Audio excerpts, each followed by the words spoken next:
Salut tout le monde, on se retrouve pour un tout nouveau tutoriel aujourd'hui. Sur ma précédente vidéo, j'ai donc fait un tutoriel sur la requête SQL Select et on va continuer tout de suite avec la requête Insert. Comme vous le voyez sur mon écran, j'ai déjà le corps de ma page fait avec les balises body, meta, title, etc. et la connexion à ma base de données.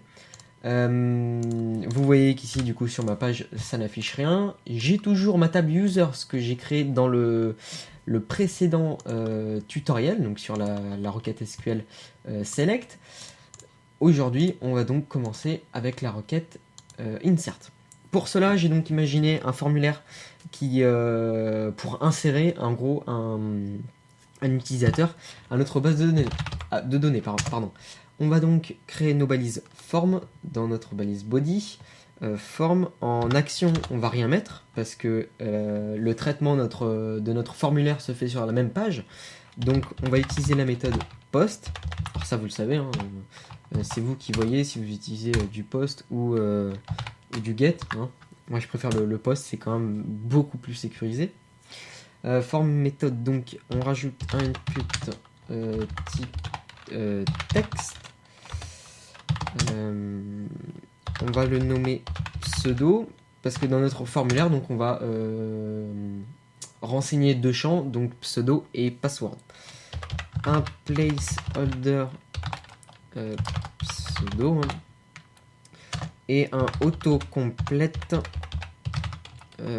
off. Alors je vous explique pourquoi je mets ça. C'est tout simplement parce que je n'ai pas vraiment envie que vous voyez toutes mes informations, mon mail, etc. Je ferme ma balise, on rajoute donc 2 BR. On rajoute un nouveau input type texte, toujours. Pardon, type password. Donc c'est donc dans celui-là qu'on va mettre notre mot de passe. Name password, un placeholder mot de passe et pareil un autocomplete off. On ferme. Hop, il y en a déjà une, donc BR et une nouvelle BR. On met un nouvel input type submit hein, pour envoyer notre formulaire. Submit name. Alors je vais l'appeler form submit. Vous allez voir, ça va nous servir. Et un value, on va l'appeler insérer. Voilà, on va mettre ça avec une tabulation, ça serait un peu plus joli.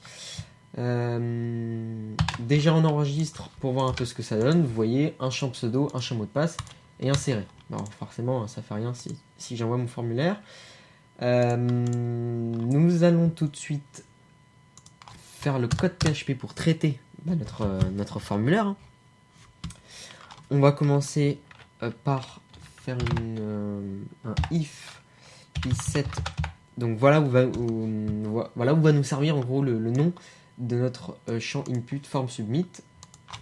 On va lui demander si notre champ input type submit, donc qui s'appelle form submit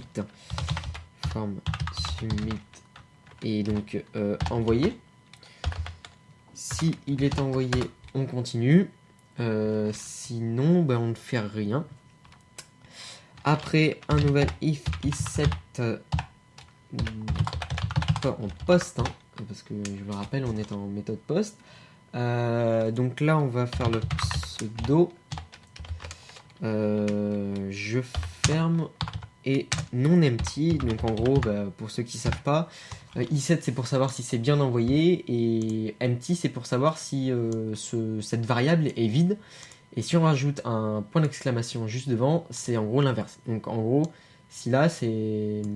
En gros, point d'exclamation empty, c'est pour savoir si elle n'est pas vide. S'il y a quelque chose dedans, en gros. Post, toujours pseudo. Hein. Si c'est bon, on continue. Sinon, on va faire un petit message d'erreur. Un petit message d'erreur où on va voir notre balise, notre variable, pardon. Veuillez, parce que si on arrive à cette étape, c'est que donc la personne n'a pas renseigné son pseudo ou alors n'a rien mis. Veuillez remplir un mot de passe.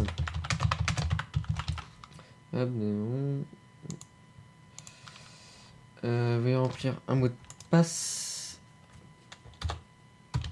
On ferme ça, bien sûr, les points virgules. Si c'est bon, on continue. On va vérifier que notre utilisateur, ou nous en gros, on a bien renseigné le password, donc le mot de passe. i7, et donc pareil, non empty. On ouvre post password, hop. On ferme pareil, non.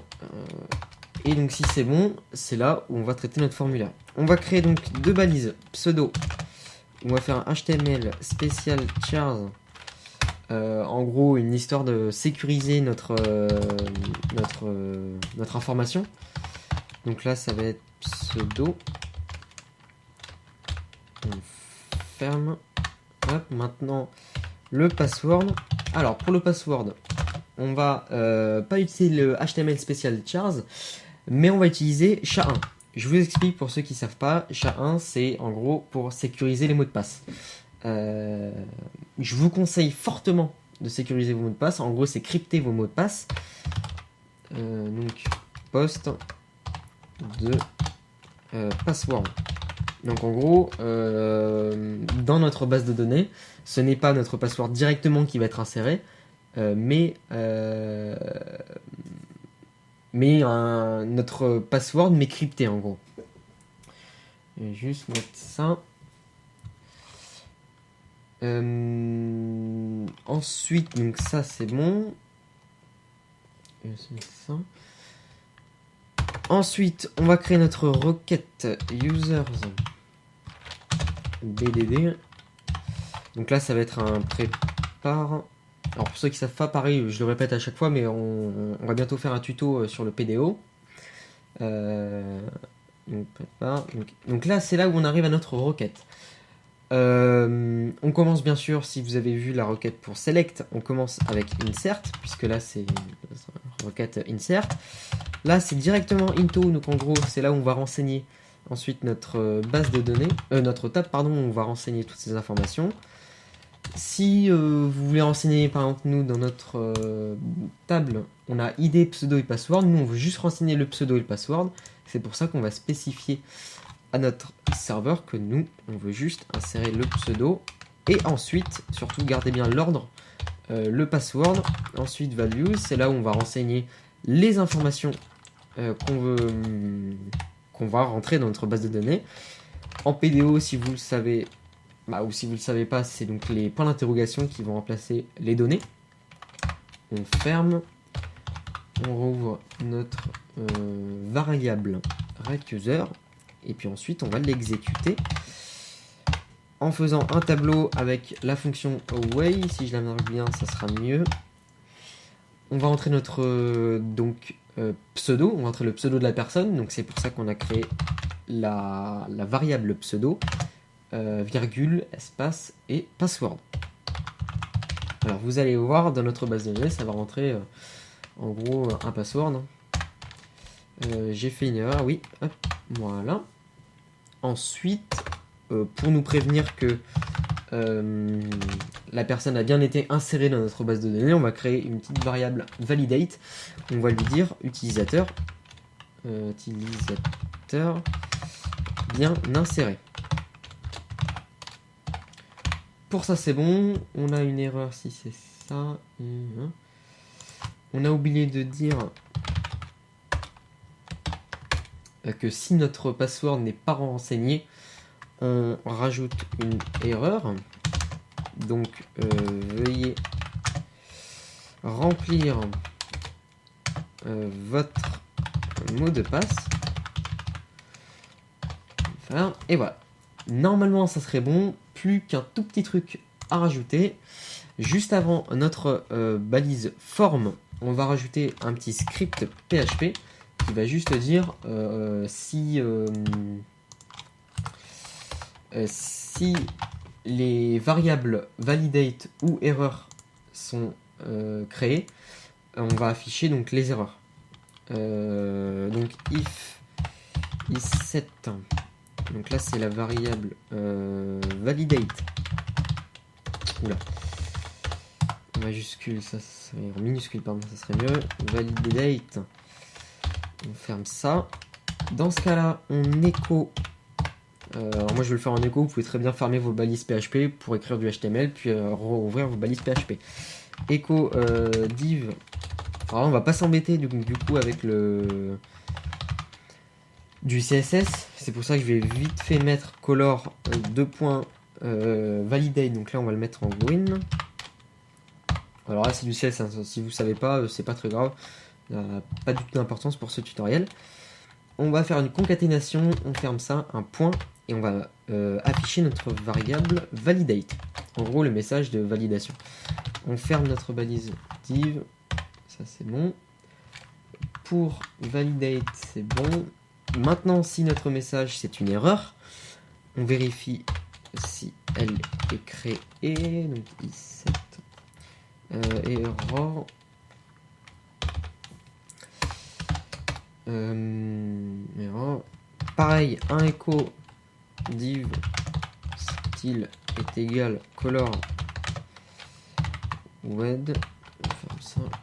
Avec concaténation, pareil, et on affiche notre balise, notre variable, pardon, error. Div et point virgule. Normalement tout est bon, on l'enregistre et on vient sur notre page où on va, non pas faire ça, on va faire ça. Alors une erreur ligne 8, ligne 8, qu'est-ce qu'il y a ligne 8, il fait 7, ah oui, voilà, j'ai oublié de lui dire et on enregistre, voilà. On a pareil notre formulaire comme tout à l'heure, on va rentrer par exemple notre pseudo, imaginons qu'on ne rentre rien dans notre pseudo, on va juste rentrer un mot de passe. Max par exemple, hein, j'imagine. On insère, et donc là, on va juste rajouter un petit truc pour que ça soit juste plus joli. Un BR après nos erreurs. J'enregistre, on renvoie le formulaire. Veuillez remplir un mot de passe. Alors non, c'est pas ça, j'ai dû me tromper.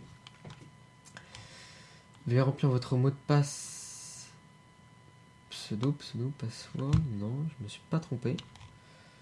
J'ai dû... Ah mais oui, pour le pseudo j'ai mis le mot de passe. C'est pour ça qu'on va marquer pseudo. On renvoie le formulaire. Voilà, veuillez remplir un pseudo.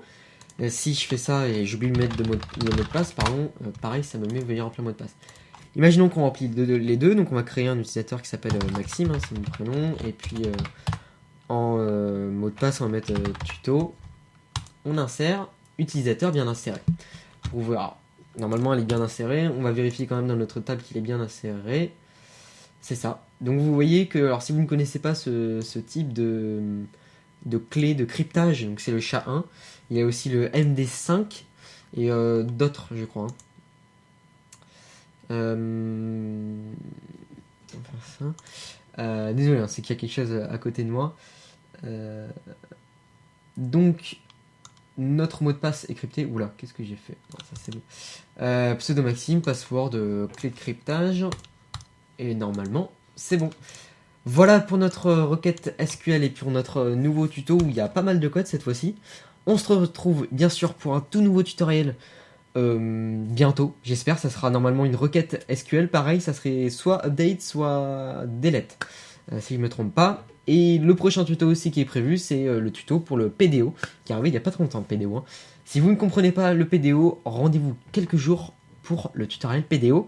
A très vite pour une toute nouvelle vidéo. Bien sûr, dans la description de cette vidéo, vous aurez tout le code, comme d'habitude. Et vous pouvez réagir dans les commentaires avec toutes vos questions. J'y répondrai avec plaisir. A très bientôt pour une toute nouvelle vidéo. Salut!